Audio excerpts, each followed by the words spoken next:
देखो यार, अगर तुम लोग AEW में सासा बैंक का डेब्यू एक्सपेक्ट कर रहे हो तो गाइज तुम्हारे लिए ये वीडियो काफी इंपॉर्टेंट होगी, क्योंकि गाइज यहाँ पर AEW में सासा बैंक के डेब्यू के कैंसिल होने को लेकर और सासा बैंक के WWE में रिटर्न होने को लेकर रेसलिंग ऑब्जर्वर ने बहुत ही बड़ी अपडेट दे दी गई। AEW कंपनी में यंग बक्स के न्यू कॉन्ट्रैक्ट के साइन करने को लेकर बैक स्टेज से बहुत ही बड़ी अपडेट आ रही है। AEW के इस हफ्ते डायनामाइट के ऑफ एयर जाने के बाद डार्बी एलन ने एक बड़े सुपरस्टार को चैलेंज कर दिया है। AEW के किया फोरम में डायनामाइट शो के ऊपर AEW ने बहुत सारे बड़े मैचेस अनाउंस कर दिए हैं और गाइस टोक्यो डोम में केनी ओमेगा के रिटर्न होने के बाद NJPW के जापान में हुए आज शो के ऊपर केनी ओमेगा और काजुचिका ओकाडा ने ड्रीम टीम में काम किया है, जिसको लेकर बात करने के लिए मैं बहुत ही ज्यादा एक्साइटेड हूं। तो गाइस चलिए बिना किसी देरी के शुरू करते हैं इस वीडियो को। और गाइस सबसे पहले बात करते हैं AEW के EVP द यंग बक्स की।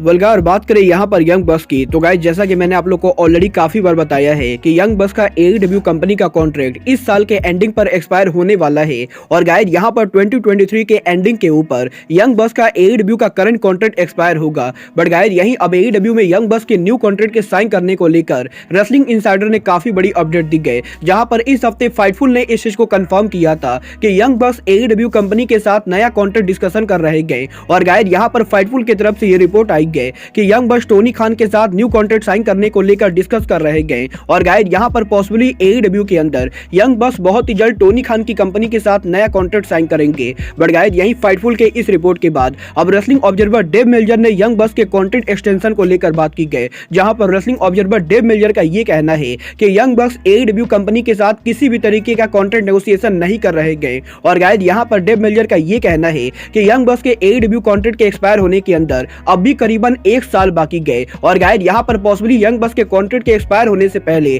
टोनी खान डेफिनेटली यंग बक्स को AEW के अंदर नया कॉन्ट्रैक्ट ऑफर देंगे। बट गाइस यहां पर फिलहाल AEW के अंदर टोनी खान की तरफ से यंग बक्स को कोई भी कॉन्ट्रैक्ट ऑफर नहीं मिला है। और गाइस यहां पर फिलहाल AEW के बैक स्टेज के ऊपर यंग बक्स AEW कंपनी के साथ नया कॉन्ट्रैक्ट साइन नहीं करने वाले गए। वेल गाइस देखना बहुत ही दिलचस्प होगा कि टोनी खान यंग बक्स को AEW में न्यू कॉन्ट्रैक्ट में साइन कर पाते हैं या नहीं। बट गाइस चलिए अब आगे बढ़ते हैं और बात करते हैं AEW के इस हफ्ते डायनामाइट के मेन इवेंट की। जैसा कि आप लोगों ने आज AEW डायनामाइट पर मेन इवेंट पर देखा, आज AEW डायनामाइट के मेन इवेंट के ऊपर डार्बी एलन सियाटल में उनके होम टाउन के ऊपर समोआ जो को हराकर AEW के ब्रांड न्यू TNT चैंपियन बन चुके गए। बट गाइस यहीं AEW डायनामाइट के ऑफ एयर जाने के बाद डार्बी एलन ने AEW में उनके फ्यूचर चैलेंजर को रिवील कर दिया है। वेल गाइस जैसा कि आप लोगों ने AEW के डायनामाइट शो पर देखा होगा, आज AEW डायनामाइट के मेन इवेंट पर डार्बी एलन और समोआ जो के मैच के शुरू होने के पहले समोआ जो हमें इंडिपेंडेंट रेसलर निक वेन के ऊपर अटैक करते हुए दिखाई दिए थे। और गाइज अगर आप लोग को नहीं मालूम है कि निक वेन कौन है तो गाइज मैं आप लोग को बता दूं, निक वेन एक अमेरिकन इंडिपेंडेंट प्रो रेसलर है जिनकी उम्र अभी मात्र 17 साल है। और गाइज यहां पर डार्बी एलन और AEW कंपनी के द्वारा लास्ट ईयर निक वेन को AEW का कॉन्ट्रैक्ट ऑफर मिला था। बट गाइज क्योंकि यहां पर निक वेन की उम्र अभी 18 साल नहीं हुई गए तो गाइज इसीलिए ऑफिशियल तौर पे निक वेन AEW कंपनी में काम नहीं कर सकते गए। बट गाइज क्योंकि यहां पर इस साल के अंदर निक वेन की उम्र 18 साल होने वाली गए और गाइज क्योंकि टोनी खान की कंपनी ने ऑलरेडी निक वेन को AEW का कॉन्ट्रैक्ट दे दिया है तो गाइज इसीलिए इस हफ्ते डायनामाइट के ऑफ एयर जाने के बाद डार्बी एलन ने AEW के शो के ऊपर निक वेन को AEW के रिंग में बुलाकर AEW में फ्यूचर TNT चैंपियनशिप अपॉर्चुनिटी देने को लेकर बात की गई। और गाइज यहां पर डार्बी एलन शो के ऑफ एयर के बाद ये कहते गए कि निक वेन के 18 ईयर ओल्ड हो जाने के बाद डार्बी एलन AEW के अंदर निक वेन को टाइटल अपॉर्चुनिटी देना चाहेंगे। और गाइज यहां पर डेफिनेटली AEW के अंदर डार्बी एलन निक वेन के साथ AEW का TNT चैंपियनशिप लड़ना चाहेंगे। वेल गाइस देखना बहुत ही दिलचस्प होगा कि निक वेन के 18 साल के होने के बाद निक वेन AEW के शो पर इस साल के अंदर कब डेब्यू करते गए। बट गाइस चलिए अब आगे बढ़ते हैं और बात करते हैं AEW के नेक्स्ट वीक के डायनामाइट शो AEW डायनामाइट इन किया फोरम की। वलगार बात करें यहाँ पर किया फोरम में AEW के डायनामाइट शो की तो गाइस में नेक्स्ट वीक AEW का डायनामाइट शो AEW का one of the most important dynamite होने वाला है, क्योंकि गाइस यहाँ पर नेक्स्ट वीक AEW का डायनामाइट शो टोनी खान किया फोरम के ऊपर कराने वाले गए। और गाइस नेक्स्ट वीक AEW के बैक स्टेज के ऊपर वार्नर मीडिया के काफी सारे एग्जीक्यूटिव AEW के शो पर आने वाले गए। और गाइस इसीलिए टोनी खान ने किया फोरम के ऊपर AEW के डायनामाइट शो पर अब काफी सारे बड़े मैचेज अनाउंस कर दिए हैं, जहां पर टोनी खान ने इस चीज को कंफर्म किया है कि इस हफ्ते डायनामाइट पर जॉन मॉक्सली और हैंगमैन एडम पेज की फेस टू फेस कन्फ्रंटेशन के बाद अगले हफ्ते किया फोरम में एडब्ल्यू के डायनामाइट शो के ऊपर हमें जॉन मॉक्सली और हैंगमैन एडम पेज के बीच में सिंगल मैच देखने को मिलेगा। तो गाइज वहीं इसके साथ साथ अगले हफ्ते किया फोरम में एडब्ल्यू के डायनामाइट शो के ऊपर एडब्ल्यू के बेस्ट ऑफ 7 सीरीज के ट्रियो चैंपियनशिप का फाइनल मैच होगा, जहां पर नेक्स्ट वीक एडब्ल्यू के डायनामाइट शो के ऊपर एलीट डेथ ट्रायंगल को एडब्ल्यू के अंदर एक्सेलरेटर मुड़ते मैच में फेस करेगी। और गाइज इसके साथ साथ एडब्ल्यू के नेक्स्ट वीक डायनामाइट शो के ऊपर कोनोसुके ताकेशिता एडब्ल्यू के टेलीविजन पर one of the biggest dream match wrestle करेंगे, जहां पर एडब्ल्यू के नेक्स्ट वीक डायनामाइट शो के ऊपर कोनोसुके ताकेशिता ब्रायन डैनियल्सन को फेस करेंगे। बट गाइज यहां पर जो मैच एडब्ल्यू के नेक्स्ट वीक डायनामाइट शो के ऊपर एडब्ल्यू कंपनी पिछले एक महीने से बिल्ड कर रही थी, वो मैच है Saraya and Toni Storm versus Britt Baker और जेमी हेदर के बीच में। वेल गाइज जैसा कि आप लोगों ने एडब्ल्यू के आज हुए डायनामाइट पर देखा, एडब्ल्यू के आज हुए डायनामाइट पर सराया ने यह कंफर्म किया है कि टोनी स्टॉर्म अगले हफ्ते एडब्ल्यू के किया फोरम शो के ऊपर सराया की मिस्ट्री पार्टनर होने वाली गए। बट गाइज यहां पर बहुत सारे लोग ये एक्सपेक्ट कर रहे थे कि अगले हफ्ते एडब्ल्यू के डायनामाइट शो के ऊपर साशा बैंक एडब्ल्यू कंपनी पर डेब्यू करेंगी। और गाइज यहां पर इस चीज को लेकर तगड़े रूमर थे कि साशा बैंक किया फोरम में सराया के मिस्ट्री टैग टीम पार्टनर होंगी। वेल गाइज यहीं अब साशा बैंक के एडब्ल्यू कंपनी में डेब्यू के कैंसिल होने को लेकर रेसलिंग ऑब्जर्वर डेव मेल्जर की बहुत ही बड़ी अपडेट आ चुकी है, जहां पर रेसलिंग ऑब्जर्वर डेव मेल्जर और रेसलिंग ऑब्जर्वर ब्रायन एल्बर्ट ने उनके लेटेस्ट रिपोर्ट के अंदर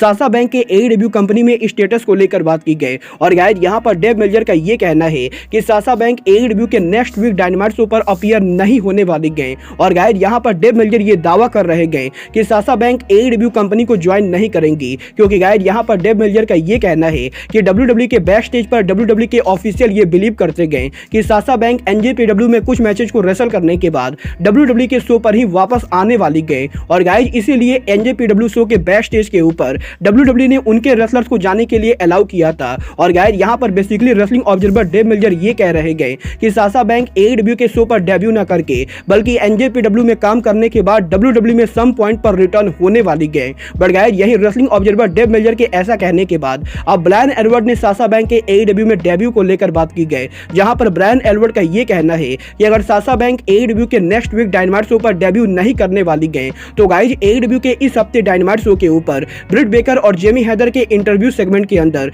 ब्रिट बेकर ने साशा बैंक के बॉस निकनेम को क्यों यूज किया था। और गाइज यहां पर ब्रायन एल्बर्ट का यह कहना है कि एडब्ल्यू कंपनी पॉसिबली अगले हफ्ते के डायनामाइट शो के ऊपर टोनी स्टॉर्म और हिकारू सीडा के बीच में कोई सेगमेंट करेगी, जहां पर पॉसिबली अगले हफ्ते एडब्ल्यू के डायनामाइट शो के ऊपर हिकारू सीडा बैक स्टेज पर टोनी स्टॉर्म पर अटैक करेंगी, जिसके बाद की सराय की मिस्ट्री पार्टनर टोनी स्टॉर्म ना होके बल्कि साशा बैंक होंगी। वेल गाइस देखना बहुत ही यार दिलचस्प होगा कि रेसलिंग ऑब्जर्वर डेव मेल्जर और ब्रायन एल्बर्ट में किसकी रिपोर्ट सही होती गई। और गाइस एडब्ल्यू के अंदर अगले हफ्ते डायनामाइट पर साशा बैंक का डेब्यू होता है या फिर डब्ल्यूडब्ल्यू के अंदर साशा बैंक बहुत ही जल्द उनका रिटर्न करती गए। वेल गाइस आपको क्या एडब्ल्यू के डायनामाइट पर साशा बैंक का डेब्यू होगा या नहीं, आप लोग मुझे कमेंट करके बताइए।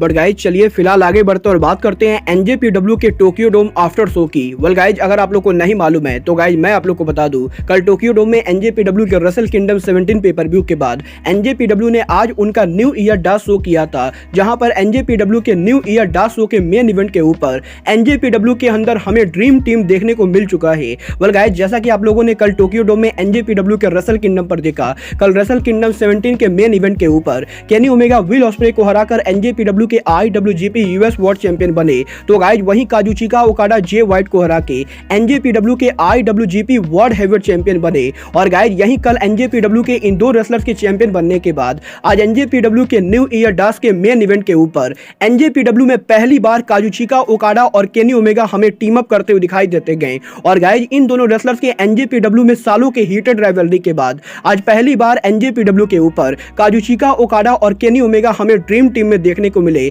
जहां पर आज एनजेपीडब्ल्यू के शो के मेन इवेंट के ऊपर हमें Kazuchika Okada and Kenny Omega versus United Empire member Jeff Cobb और एरन हराने के बीच में टैग टीम मैच देखने को मिलता है। और गाइज क्योंकि यहां पर एनजेपीडब्ल्यू ने शो के मेन इवेंट को पहले अनाउंस नहीं किया था, तो गाइज इसीलिए अरीना के अंदर क्राउड को यह नहीं मालूम था कि काजुचिका ओकाडा और केनी ओमेगा ड्रीम टीम में काम करने वाले गए। और गाइज इसीलिए जब शो के मेन इवेंट के ऊपर केनी ओमेगा का इंट्रेंस म्यूजिक प्ले होता है तो गाइज यहां पर अरीना के अंदर काफी सारे लोग रोने लगते गए। और गाइज गाइज ये चीज देखकर मैं पर्सनली काफी शौक हूँ, क्योंकि गाइज यहाँ पर केनी ओमेगा के जापान के लीव करने के इतने सालों के बाद भी जापानीज क्राउड केनी ओमेगा से इतनी ज्यादा प्यार करती गए। बट गाइज यहाँ पर ओमेगा के एंट्रेंस करने के बाद एनजेपीडब्ल्यू के अंदर काजुचिका ओकाडा का म्यूजिक प्ले होता है और गाइज इसके बाद क्राउड पूरी तरह से शॉक हो जाती है, क्योंकि गाइज यहाँ पर जापानीज लोगों ने कभी सपने में भी नहीं सोचा होगा कि काजुचिका ओकाडा और केनी ओमेगा एक रिंग में दोबारा आमने सामने खड़े होंगे और गाइज ये दोनों एक टीम के अंदर काम करेंगे। वेल गाइज बात करें यहाँ पर ओकाडा और ओमेगा के मैच की, तो गाइज यहाँ पर बहुत ही शानदार मैच के बाद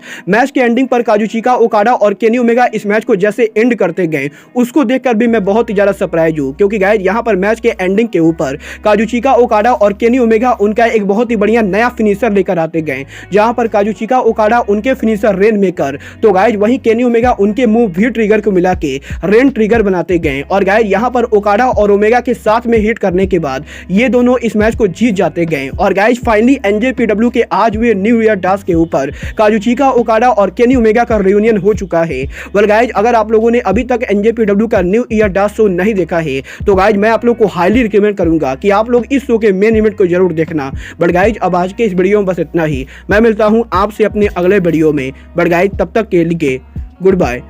गुड नाइट एंड बैंग।